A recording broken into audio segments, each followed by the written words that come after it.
Hace tiempo que se viene hablando de la necesidad de un pacto fiscal en la República Dominicana. Ahora, ¿qué es lo que es un pacto fiscal y por qué se hace un pacto fiscal?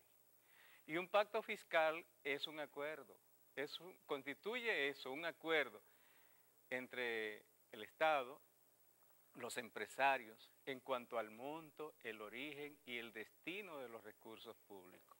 Y eso obviamente implica una discusión profunda en cuanto a qué tipo de sociedad que queremos tener. Porque el no hacer un pacto fiscal pudiera comprometer la política social y la política económica.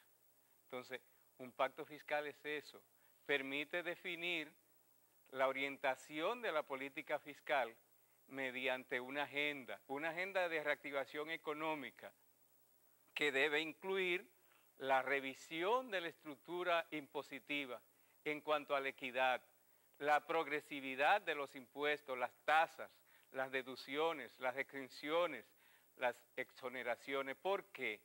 Porque el país ha contraído una serie de acuerdos y entonces, si no tiene una política fiscal clara, obviamente que no puede competir con esos países con los cuales ella ha contraído esos acuerdos. Pero además, un pacto fiscal facilita, permite la rendición de cuentas, el control del gasto público, la gobernabilidad y ni qué decir de la estabilidad social. Y hay ejemplos, y esos mejores ejemplos de pacto fiscal son, por ejemplo, vale la redundancia, el que acaban de firmar en marzo de 2012, 25 de los 27 países que integran a la Unión Europea. ¿Por qué están haciendo ellos eso? Porque ellos necesitan un pacto fiscal para que todo lo que se ha acordado en los tratados sea respetado. Pero también tenemos el caso de Guatemala, que por ejemplo, desde el año 2000 tiene un pacto fiscal que fue el pilar esencial para llegar a los acuerdos de paz. También Costa Rica, que tiene un pacto fiscal desde el año 2002. ¿Y qué ha permitido eso? Dos cosas importantísimas. La protección del medio ambiente, que hoy es uno de los países más verdes, pero también incentivar las exportaciones, creando las condiciones para que los pequeños y medianos productores puedan exportar sus productos a otros mercados.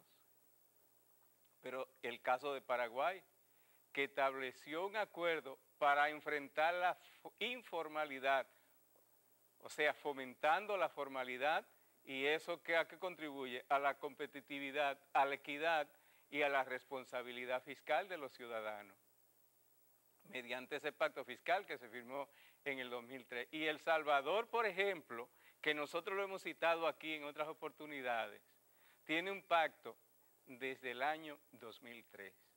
Y ese pacto de El Salvador le ha permitido sentarse en una mesa, en la mesa de diálogo, donde se establece el presupuesto general para el ciudadano, atención, para el ciudadano. O sea, el empresario, el contribuyente, sabe lo que tiene que pagar, cuánto tiene que pagar, pero sabe en qué se va a invertir. En Argentina se firmó un pacto fiscal federal para el empleo, la productividad y el crecimiento del país. De manera que un pacto fiscal es eso, un acuerdo que hace que el gobierno obtenga los ingresos que necesita para cumplir con sus planes, pero que contribuye a que el país donde se establece trace una ruta, trace un camino que le dice dónde está en un momento o en este momento se hiciera en la República Dominicana y hacia dónde quiere transitar en 10 años, en 5 años, y ese pacto fiscal se revisa.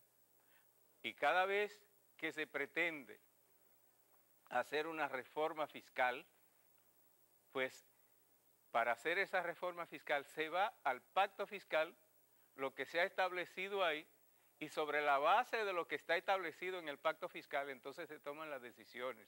No solamente en materia fiscal, porque se pudiera hacer el pacto en otras dimensiones, pero fundamentalmente en esa área. ¿Y qué evita el pacto fiscal? Evita que el país tenga que estar reformando las reformas, porque justamente cuando no hay un camino claro trazado, como el Estado necesita recursos, bueno, en el momento que necesita los recursos, que hay una coyuntura determinada, no tiene un instrumento de política fiscal determinado, entonces hay que comenzar a buscar ahí básicamente lo que se pierde es la equidad, porque a veces hay que cobrarle a un sector o cargar más a un sector en detrimento de otro. Entonces, eso es el pacto fiscal. Traza una carta de ruta, es un acuerdo entre todas las fuerzas, fundamentalmente entre los empresarios y el gobierno. Entendemos que es el camino correcto que debe seguir la República Dominicana. Así que le dejamos hasta aquí y sigan con nosotros que tenemos mucho más en FENACER en acción.